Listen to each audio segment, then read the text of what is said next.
Welcome back to Baron's New Vegas Gun Guides. In this episode, we start going into the future, and the future is energy weapons. Now, the first place to start is with the most humble of energy weapons, and the starting place for any energy weapon build, the laser pistol. The laser pistol that has survived the years is the AEP-7 laser pistol. Once the wastes were mainly full of the Watts 1000 laser pistol, which was a civilian model utilizing laser diodes instead of the crystal arrays seen in more powerful laser weapons. Sometime after the events of Fallout 2, the more powerful AEP-7s started appearing, and since they were on track to replace the N99 10mm as the standard military sidearm, they pack a punch. Although that's not to say that they are in excess of the pistol they replaced. Much like how the military moved to 9mm after the 45 cal, the AEP series of pistols might be weaker, but they are much easier to use and require much less from the bearer. In addition to that, the small energy cells the pistol used provided a simple logistics method, even if the gun itself struggled with logistics and development, preventing its widespread adoption and field use. The only record of the earlier models is the AEP-5, which suffered from overheating, possibly due to chasing higher outputs.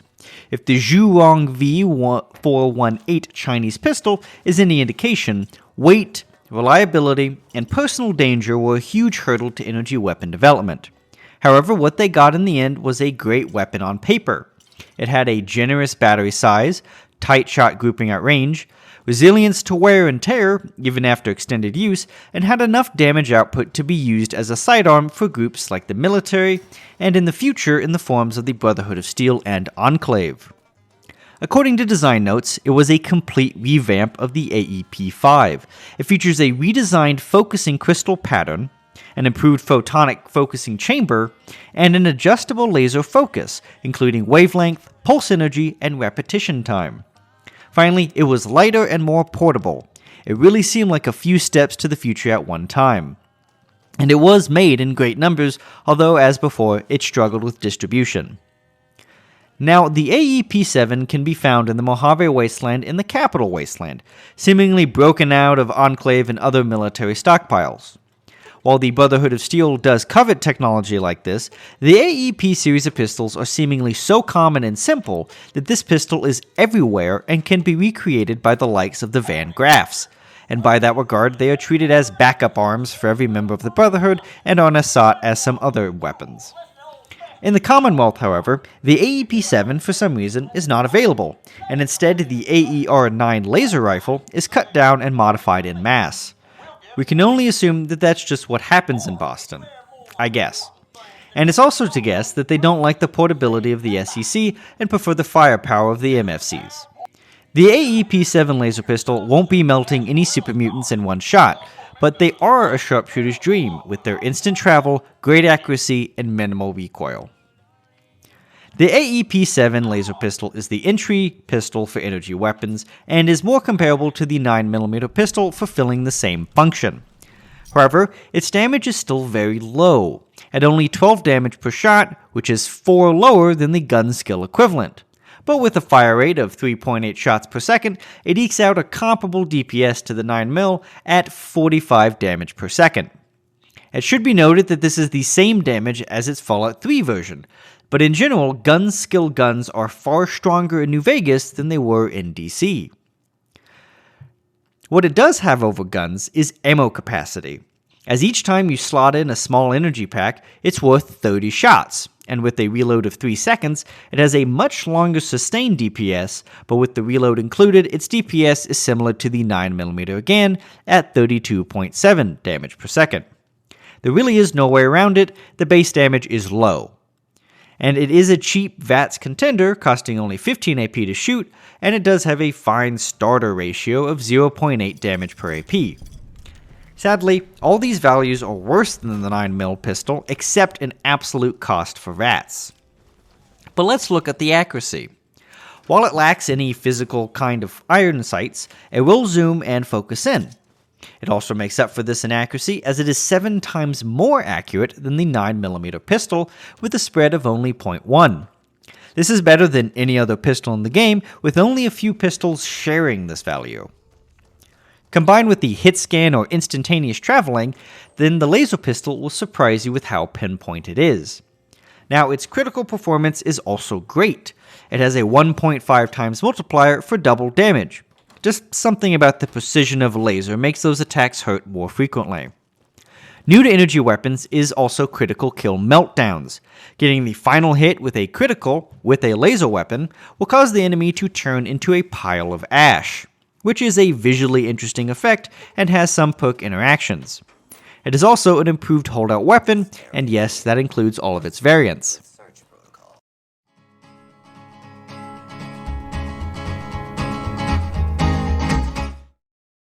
Now, for requirements, the gun is easy to use. At only 0 energy weapons and 1 strength, anyone can pick this up off the ground and use it, as long as you can carry the 3-pound pistol, which again, should be everyone.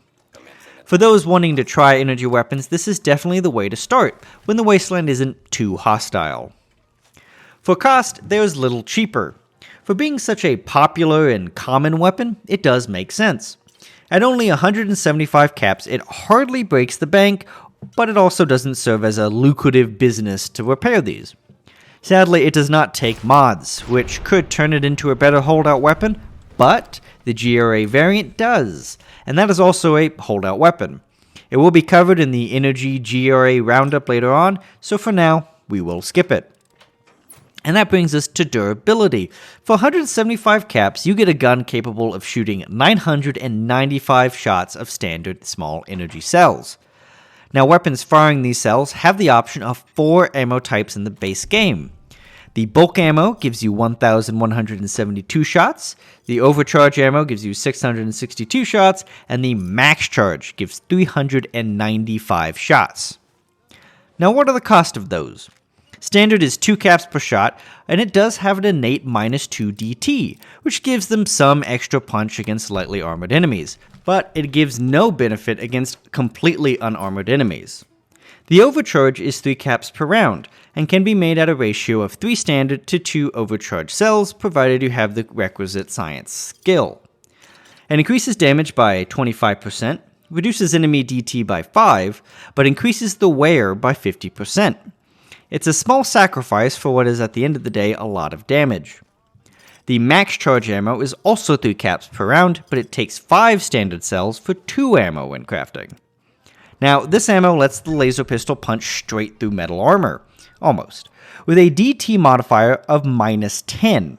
It increases the damage by 50%, but the gun wears out 2.5 times faster. It's great for when the pistol is strictly a sidearm. The bulk ammo, bought in boxes of 100 for 100 caps, is the low-powered ammunition. It does 85% damage at only 85% of the normal wear.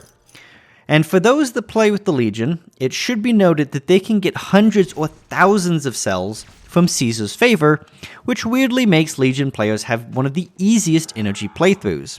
For those that side with the Brotherhood of Steel or attempt to do their quest peacefully, can find that they will eventually be given access to a footlocker that gives them 100 to slightly less than 100 every couple of days.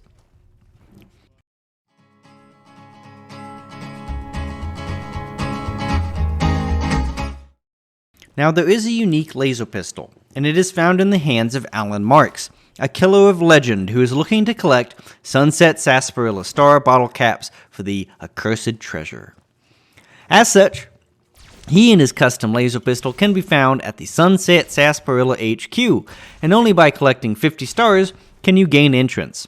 Luckily, there are over 100 in the New Vegas area for those with keen eyes. Once obtained, giving them to Festus will grant you access to the treasure room and the infamous Pew-Pew.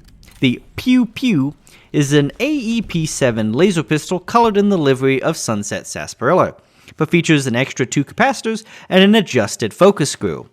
The modifications make it consume 5 cells per shot, and it can only hold 10 cells, but its damage is massive at 75 damage per shot, and it can fire both shots in 1 second, giving it a huge DPS of 150. The reload included, however, makes it similar to the standard pistol at 37.5 damage per second, but with a crit chance multiplier of 2.5 and a crit damage of 50 added on, it is deceptively strong. While it does cost 35 AP to shoot in VATS, its increased damage makes it super efficient with 2.1 damage per AP.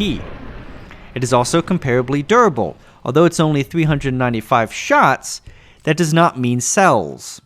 It loves bulk ammo, but with max charge ammo it is a killer. In total, it can shoot 466 bulk shots, 262 overcharge shots, and 155 max charge shots. And again, this is shots, not cells. It does go through your ammo supply quickly, but it can kill quite a few things before it's done.